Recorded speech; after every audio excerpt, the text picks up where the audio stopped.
नमस्ते बच्चों, आज हम राम लक्ष्मण परशुराम संवाद का तीसरा काव्यांश पढ़ेंगे।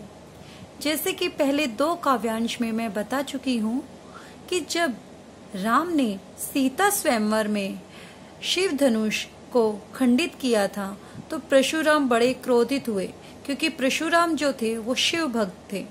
और जब उन्हें पता चला कि शिव धनुष को खंडित किया गया है तो वो सभा में आ पहुंचे और प्रश्न करने लगे कि शिव धनुष किसने खंडित किया। तो उस दौरान राम लक्ष्मण और परशुराम के बीच जो बातें होती हैं वही राम लक्ष्मण परशुराम संवाद में बताई गई हैं। तो आओ बच्चों, हम शुरू करते हैं। बिहसी लखनु बोले मृदु बानी, अहो मुनि महाभट मानी। यानी जब परशुराम प्रश्न कर रहे थे तो लक्ष्मण ऐसे उत्तर दे रहे थे कि जिनसे परशुराम का क्रोध और अत्यधिक बढ़ रहा था। अब जब परशुराम का क्रोध बढ़ रहा था तो परशुराम बार बार अपने फरसे को दिखाकर लक्ष्मण को डरा रहे थे। उसके बाद लक्ष्मण हंसकर कहते हैं, बिहसी लखनु, बिहसी हंसकर, लक्ष्मण बोले मृदुबानी, हंसकर लक्ष्मण मृदुबानी कोमल वाणी में बोले, अहो मुनीसु महाभट मानी, महाभट महान योद्धा, ओहो मुनीश्वर महाभट मानी, आप अपने आप को बड़ा महान योद्धा मानते हो।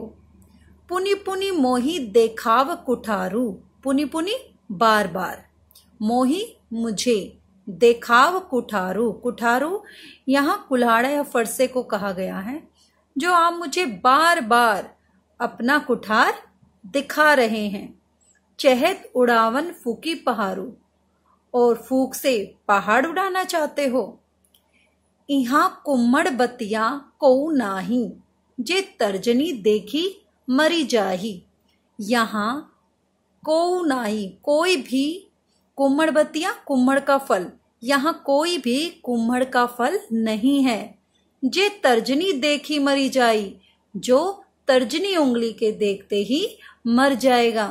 तर्जनी यानी हमारी सबसे छोटी उंगली, और कुम्मड़ बतिया का फल होता है, और अगर उसको तर्जनी उंगली से भी छू लेते हैं तो मुरझा जाता है।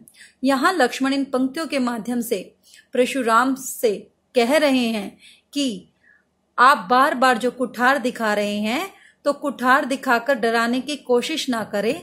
आप फूंक से पहाड़ उड़ाने का काम कर रहे हैं। अर्थात जिस तरीके से फूंक से पहाड़ नहीं उड़ाया जा सकता, वैसे ही आपके कुठार से हम नहीं डरते। यहाँ कुम्मड़ बतिया को नाही, अर्थात यहाँ कोई भी कुम्मड़ का फल नहीं है, कोई भी कमजोर या निर्बल नहीं है। जे तर्जनी देखी मरी जाई, जो आपकी तर्जनी देखते ही मर जाएगा। देखी कुठारू सरासन बाना, कुठारू कुल्हाड़ा, सरासन बाना जो धनुष बाण और जो बाना परशुराम ने धारण कर रखा था। आपके कुठार और धनुष बाण को देखकर मैं कुछ कहा सहित अभिमाना, मैंने जो कुछ कहा अभिमान सहित कहा है। भृग सूत समूझी जनेऊ बिलोकी, आपको भृगु वंशु समझकर और जनेऊ देखकर, परशुराम ने जनेऊ धारण कर रखा था, तो आपको भृगु वंशु समझकर और जनेऊ बिलोकी, बिलोकी यानी देखकर, जनेऊ देखकर जो कछु कहू सहो रिस रोकी। जो कुछ आप कहते हैं, जो कुछ कहू यानी जो कुछ आप कहते हैं, सहो रिस रोकी, उसे मैं, रिस रोकी क्रोध, रोकी रोक कर, उसे मैं क्रोध रोक कर सह लेता हूं। यानी भृगु जो परशुराम है वो भृगुवंशु हैं और उन्होंने जनेऊ धारण कर रखा है। तो यहाँ लक्ष्मण परशुराम से कह रहे हैं कि आपके को भृगुवंशु समझकर और आपके जनेऊ को देखकर आप जो कुछ कह रहे हैं मैं उसे क्रोध रोक कर सह लेता हूं। सुर महिसुर हरिजन अरुगाई, हमरे कुल इन्हें पर न सुराई। सुर देवता, महिसुर ब्राह्मण, हरिजन भगवान के भक्त, गाय गाय। हमरे कुल इन्हें पर न सुराई, सुराई यानी वीरता। या इस पंक्ति में लक्ष्मण अपने जो कुल की है वो विशेषता बता रहे हैं कि हमारे कुल में सुर, देवता, महिषुर, ब्राह्मण, हरिजन भगवान के भक्त, अरु गाय और गाय पर वीरता, सुराई यानी वीरता नहीं दिखाते। बंधे पापू, बंधे मतलब हराना, पापू अगर इन्हें हराते हैं तो हमें पाप लगता है। अपकीर्ति हारे, और अगर इनसे हार जाते हैं तो अपकीर्ति यानी अपमान, अपयश, और अगर इनसे हार जाते हैं तो हमारा अपमान होता है। मारतहु पाप परये तुम्हारे, तो पा परये, पा मतलब पैर और परये पढ़ना, तुम्हारे। तो अगर आप मुझे मारते हैं तब भी मुझे आपके पैर ही पढ़ने चाहिए।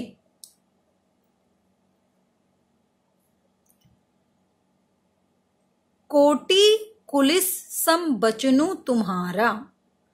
अब यहाँ परशुराम के वचन की तुलना करते हुए लक्ष्मण कहते हैं कि कोटि कुलिस, कुलिस का अर्थ है कठोर, सम वचनु बचनु तुम्हारा, कि आपके जो वचन हैं वो कठोर वज्र के समान हैं। व्यर्थ धरहु धनु बाण कुठारा, आपने व्यर्थ यानी बेकार, धनु बाण, धनुष बाण, कुठारा कुल्हाड़ा या फरसा, आपने व्यर्थ में ही धनुष बाण और कुठार धारण कर रखे हैं, धरहु धारण कर रखे हैं। बच्चों, कहा भी गया है कि अगर आपके वचन कठोर हैं तो हथियारों की जरूरत ही नहीं पड़ती। वचन ही इतने कठोर होते हैं कि मनुष्य के हृदय को चोट पहुंचा देते हैं। तो इसीलिए लक्ष्मण कहते हैं कि आपके वचन ही इतने कठोर हैं, कठोर वज्र जो बिलो की अनुचित कहेऊं, क्षमऊ महामुनि धीर। अब लक्ष्मण कहते हैं जो बिलो की यानी इन्हें देखकर, बिलो की देखकर, अनुचित कहेऊं मैंने जो अनुचित कहा हो, क्षमऊ महामुनि धीर उसे धीर महामुनि क्षमा कीजिए। सुनी सरोष भृगुवंश मुनि, यह सुनकर, सरोष क्रोध सहित, भृगुवंश मुनि यानी परशुराम को कहा गया है, यह सुनकर क्रोध सहित भृगुवंश मुनि गंभीर स्वर में बोले। यानी अब लक्ष्मण की बातें सुनकर परशुराम का जो क्रोध है वो अत्यधिक बढ़ गया है, क्योंकि लक्ष्मण उस पर व्यंग्य करते जा रहे हैं। अब बच्चों, इस पद पर आधारित हम प्रश्न करेंगे। पहला प्रश्न है, लक्ष्मण ने अपने कुल की किस परंपरा का उल्लेख किया है? तो लक्ष्मण ने अपने कुल की परंपरा का उल्लेख किया कि उनके कुल में ब्राह्मण, देवता और भगवान के भक्त तथा गाय पर वीरता नहीं दिखाते। अगर इन्हें हराते हैं तो उन्हें पाप लगता है, और अगर इनसे हार जाते हैं तो इनका अपमान होता है। प्रश्न 2, चहत उड़ावन फूकी पहाड़ों का आशय स्पष्ट कीजिए। तो चहत उड़ावन फूकी पहाड़ों का आशय है कि जब परशुराम बार बार अपने फरसे को दिखाकर लक्ष्मण को डरा रहे थे, तो लक्ष्मण परशुराम से कहते हैं कि आप अगर बार बार अपने फरसे को दिखाकर हमें डराना चाहते हैं तो यह असंभव है, क्योंकि जिस प्रकार फूंक से पहाड़ नहीं उड़ाया जा सकता, उसी प्रकार इस फरसे से हमें डराया नहीं जा सकता। यह कुम्मड़ बतिया को नाही से क्या अभिप्राय है, या आशय स्पष्ट कीजिए। तो यहाँ कुम्मड़ बतिया को नाही से अभिप्राय है, जब परशुराम बार बार लक्ष्मण को और सभा में उपस्थित राम को डराना चाह रहे थे, अपना फरसा दिखाकर बार बार उन्हें डराने की कोशिश कर रहे थे, तो लक्ष्मण कहते हैं कि यहाँ कोई भी कुम्मड़बतिया का फल नहीं है जो आपके कुठार को देखते ही डर जाएगा। अर्थात यहाँ कोई भी निर्बल या कमजोर नहीं है जो आपके कुल्हाड़े से डर जाएगा। लक्ष्मण के अनुसार परशुराम का धनुष बाण और कुठार धारण करना व्यर्थ क्यों है?